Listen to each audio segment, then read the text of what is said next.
రా కదలిరా ఒక పిలుపు, 2 రోజుల సమయం. పల్నాడు నలుమూలల నుంచి కూడా పెద్ద ఎత్తున ఈరోజు దాచేపల్లిలో మీరందరూ కదిలి ఇక్కడ రావడం జరిగింది. ఇక్కడికి వచ్చిన ప్రతి ఒక్కరికి కూడా పేరు పేరున హృదయపూర్వక నమస్కారం తెలియజేసుకుంటా ఉన్నాను. వేదిక పైన ఉన్న పెద్దలు, టీడీపీ అధ్యక్షులు నారా చంద్రబాబు నాయుడు గారికి, వేదిక పైన ఉన్న టీడీపీ నాయకులకు, జనసేన నాయకులకు, ప్రతి ఒక్కరికి కూడా పేరు పేరున హృదయపూర్వక నమస్కారం తెలియజేసుకుంటా ఉన్నాను. 50 రోజులున్నాయి ఎలక్షన్స్ కి. ఈ 50 రోజుల్లో ఈ ఎలక్షన్స్ కి మనం అందరం కూడా సన్నద్ధం కావాలి. కానీ మీ అందరికీ చెప్పేది ఒకటే, ఈ ఎలక్షన్స్ ఏదో 2 కుటుంబాల మధ్య కలహం కాదు. ఈ 2024 ఎలక్షన్ 2 కులాల మధ్య, 2 వర్గాల మధ్య పొట్లాట కాదు. ఈ 2024 ఎలక్షన్ వారు చెప్తున్నట్టు క్లాస్ వారు, పేదవాడికి ఉన్నవాడికి అని చెప్తా ఉన్నారు. అది కూడా కాదు. పల్నాడులో ఈసారి ఈ ఎలక్షన్ ఈ ప్రాంత ప్రజల సమస్యల గురించి, ఈ ప్రాంత ప్రజల బాధల గురించి, ఈ పల్నాడు ప్రాంత ప్రాజెక్టుల గురించి ఈ 2024 ఎలక్షన్ జరగబోతా ఉంది. మీ అందరికీ కూడా నేను సుపరిచితున్నే. మీ అందరూ కూడా గడిచిన 5 సంవత్సరాల నుంచి కూడా నన్ను చూస్తూనే ఉన్నారు. నేను ఏ వేదిక ఎక్కినా గానీ అతిగా ఎవరిని పొగడలేదు, అలా అని చెప్పి ఎవరిని కూడా ఎక్కడా కూడా విమర్శించింది కూడా లేదు. గడిచిన 5 సంవత్సరాలు కూడా నా సమయం అంతా కేటాయించింది కేవలం పల్నాడుకు సంబంధించిన సమస్యలపైన, పల్నాడుకు సంబంధించిన ప్రాజెక్టులపైన. ఈ 5 సంవత్సరాల్లో మీ అందరూ అడగచ్చు నన్ను, ఏమయ్యా ఎంపీగా ఉన్నావు, ఏం చేశావు ఈ 5 సంవత్సరాల నుంచి, మళ్లీ వస్తున్నావు, అడగబోతా ఉన్నావు ఓట్ల గురించి అని చెప్పి మీ అందరికి కూడా తెలియజేసుకుంటా ఉన్నాను. ఈ ప్రాంతానికి సంబంధించి ఏదైతే మాచర్ల అలాగే వినుకొండకు సంబంధించి చాలా ఇంపార్టెంట్ అయిన, చాలా ప్రత్యేకమైన వరికపుడిశాల ప్రాజెక్టు ఉందో, దానికి సంబంధించి 60 సంవత్సరాల నుంచి కూడా ఇక్కడ పోరాటం చేస్తా ఉన్నారు. ఒక్క అడుగు కూడా ముందుకు పడలేదు. పడకపోవటానికి కారణం ఏదైతే ఫారెస్ట్ అనుమతులు రావాలో, ఫారెస్ట్ అనుమతుల కంటే కూడా మరీ ముఖ్యమైనవి అది టైగర్ రిజర్వ్ లో ఉంది. ఆ అనుమతులు రావాలి కేంద్ర ప్రభుత్వం నుంచి. ఆ 2 అనుమతులు కూడా ఈ 4 సంవత్సరాల్లో తీసుకొచ్చాం.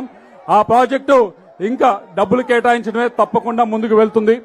అలాగే ఈ ప్రాంతానికి సంబంధించి ఇప్పటికే ఒక మెడికల్ కాలేజు కేంద్ర ప్రభుత్వం 3 మెడికల్ కాలేజీలు రాష్ట్రానికి ఇస్తే ఒకటి మన పల్నాడులో తీసుకురాగలిగాం. అలాగే 3,000 కోట్ల రూపాయలతో హైవేస్ ఈ పల్నాడుకి తీసుకురాగలిగాం. మొత్తం ఏ ఒక్క రూపాయి కూడా రాష్ట్ర ప్రభుత్వానికి కాదు, మొత్తం కూడా కేంద్ర ప్రభుత్వ ఖర్చుతో 3,000 కోట్ల రూపాయలతో చేయబోతా ఉన్నాం. అలాగే కుప్పంలో ఉంది, ఇజ్రాయెల్ దేశస్తులు కుప్పంలో ఈ ప్రాజెక్టు పెట్టారు. అదే ప్రాజెక్టు రైతులకు ఉపయోగపడుతుందని చెప్పి ఇజ్రాయెల్ ప్రభుత్వం చేత ఇక్కడ నకరికల్లో ప్రాజెక్టు పెట్టించడం జరిగింది. అలాగే 500 కోట్ల రూపాయలతో ఇంటింటికి కుళాయి నీళ్లిచ్చే జలజీవన మిషన్ పూర్తిగా కేంద్ర ప్రభుత్వం డబ్బులు తీసుకురావడం జరిగింది. కేంద్రీయ విద్యాలయాలు ఏ పార్లమెంట్ కైనా 1, 2 ఉంటాయి. అటువంటిది ఈ పార్లమెంట్ కి 4 తీసుకురావడం జరిగింది. ఒకటి మాచర్లో కూడా, మారుమూల ప్రాంతమైన మాచర్లో కూడా కేంద్రీయ విద్యాలయం తీసుకురావడం జరిగింది.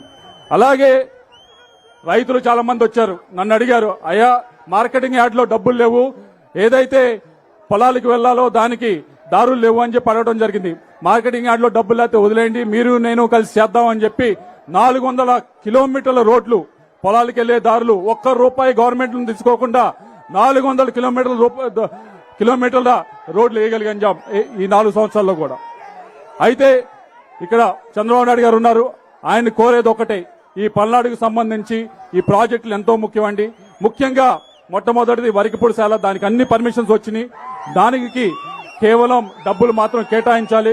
కేటాయిస్తే 8 నెలల్లో లిఫ్ట్ ఇరిగేషన్ పూర్తి చేయొచ్చు. పూర్తి చేసి 1,25,000 ఎకరాలకి సాగునీరు అందించవచ్చు.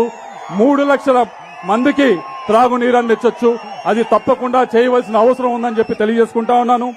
అలాగే గోదావరి, ఏదైతే గోదావరి నీళ్లు తీసుకొచ్చి మన సాగర్ కుడికాలలో కలిపితే ఇక్కడ దాదాపుగా 9 లక్షల కుడి కాలువ కింద 9 లక్షల ఎకరాన్ని స్థిరీకరణ చేయాలి అంటే ఈ గోదావరిని తీసుకొచ్చి రైట్ కెనాల్ కలపాల్సిన అవసరం ఉంది. ఇది నెక్స్ట్ 5 సంవత్సరాల్లో చేయవలసిన ప్రాజెక్టు. అలాగే జల్ జీవన్ మిషన్ లో 500 కోట్లు తీసుకొచ్చాం, కానీ ప్రతి గ్రామానికి వెళ్తే ఇప్పుడు ఓవర్ హెడ్ ట్యాంక్ లో నీళ్లు లేకుండా ఇబ్బంది పడుతూ ఉన్నారు. దానికి వాటర్ గ్రిడ్ ఏదైతే కార్యక్రమం ఉందో దాన్ని కూడా చేయవలసిన అవసరం ఉంది. నెక్స్ట్ 5 సంవత్సరాల్లో మెడికల్ కాలేజ్ అయితే తీసుకొని రాగలిగాం. దాంతో పాటుగా ప్రతి నియోజకవర్గ హెడ్ క్వార్టర్స్ లో కూడా ఒక 100 బెడెడ్ హాస్పిటల్ ఇక్కడ కేటాయిస్తే బాగుంటుందని చెప్పి మీకు తెలియజేసుకుంటా ఉన్నాను. చివరిగా లాజిస్టిక్స్ హబ్ ఇక్కడ వినుకొండ గాని మాచర్ల గాని వెళ్తే ఎక్కడ ఏ గ్రామంలో కూడా యువత కనిపించరు. యువత 40 సంవత్సరాల కింద వారు కనిపిస్తే చాలా అరుదు. ఏమని అడిగితే అయా ఉద్యోగాలకు వేరే ఊరి వలస వెళ్లారు అంట. ఇక్కడ ఉద్యోగాల అవకాశాలు లేక అది తీర్చాలి అంటే ఈ లాజిస్టిక్స్ హబ్ ఇక్కడ ఏర్పాటు చేస్తేనే ఇక్కడ ఉద్యోగాలు వస్తాయి. అది మీరు చేయాలని చెప్పి కోరుకుంటూ చివరిగా ఒకటి ఈ ప్రాంతానికి ఈ జిల్లాకి మరీ ముఖ్యమైనది అమరావతి రాజధాని ఏదైతే ఉందో అది తప్పకుండా ముందుకు తీసుకువెళ్ళాలి. తీసుకువెళ్తే ఇక్కడ ప్రతి ఒక్కరికి కూడా పరోక్షంగా అమరావతి రాజధానితో పరోక్షంగా ప్రతి ఒక్కరికి కూడా ఉపయోగం ఉంటుంది అని చెప్పి మీకు తెలియజేసుకుంటూ అది ముందుకు తీసుకువెళ్లాలని మేము ప్రార్థిస్తూ చివరిగా ఒకటే కోరేది, మీరందరూ కూడా ఎంతో అభిమానంతో ఇక్కడికి వచ్చారు. వచ్చిన ప్రతి ఒక్కరికి కూడా ధన్యవాదాలు తెలియజేసుకుంటా ఉన్నాను. మీరు ఏ అభిమానంతో ఏ ప్రేమతో ఇక్కడికి వచ్చారో అదే ప్రేమని కొనసాగించాలని చెప్పి మమ్మల్ని ఆశీర్వదించాలని చెప్పి వచ్చే ఎలక్షన్ లో 2024 ఎలక్షన్ లో పెద్ద ఎత్తున మీరందరూ ముందుకు వచ్చి మమ్మల్ని ఆస్వాదించాలని చెప్పి మనస్ఫూర్తిగా కోరుకుంటూ నాకు ఈ అవకాశం ప్రసాదించిన ప్రతి ఒక్కరికి కూడా ధన్యవాదాలు సెలవు తీసుకుంటా ఉన్నాను.